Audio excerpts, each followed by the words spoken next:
আসসালামু আলাইকুম। আজকে আমরা শিখব 11 দ্বারা কোনো সংখ্যাকে গুণ করে কিভাবে সহজে গুণফল নির্ণয় করা যায়।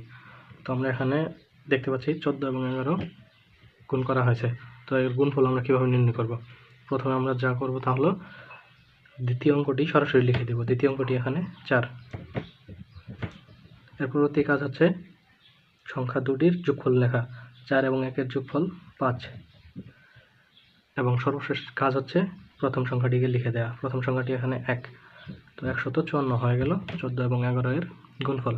এরপরে আরেকটি সংখ্যা নেওয়া যাক, যেমন 21 গুণন 11। তো এর গুণফল কীভাবে নির্ণয় করব?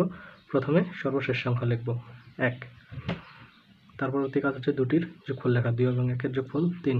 এবং এর পরবর্তী কাজ হচ্ছে প্রথম সংখ্যাটিকে সরাসরি লিখে দেওয়া। প্রথম সংখ্যাটি এখানে 2, তো লিখে দিলে হয়ে গেল 231। আরেকটি সংখ্যা নেওয়া যায়, যেমন ধরি 39 গুণন 11। তো এর গুণফল কীভাবে নির্ণয় করব? প্রথম কাজ হচ্ছে শেষের সংখ্যাটি সরাসরি লিখে দেওয়া। শেষের সংখ্যাটি 9, তো আমরা এখানে সরাসরি 9 লিখে দিলাম। এর পরবর্তী কাজ দুটির যোগফল লেখা। দুটির যোগফল কত? 3 এবং 9 এর যোগফল 12।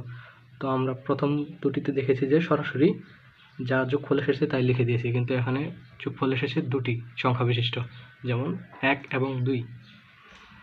তো আমরা কি করব? 12 থেকে 2 লিখব এবং হাতে 1 রাখবো। এরপর সর্বশেষ কাজ হচ্ছে এই প্রথম সংখ্যাটি লেখা। তো আমাদের হাতে যে অবশিষ্ট 1 আছে, ওই 1 এবং 3 যোগ করে 4 লিখে দিব। 429 তো হয়ে গেল 39 এবং 11 এর গুণফল।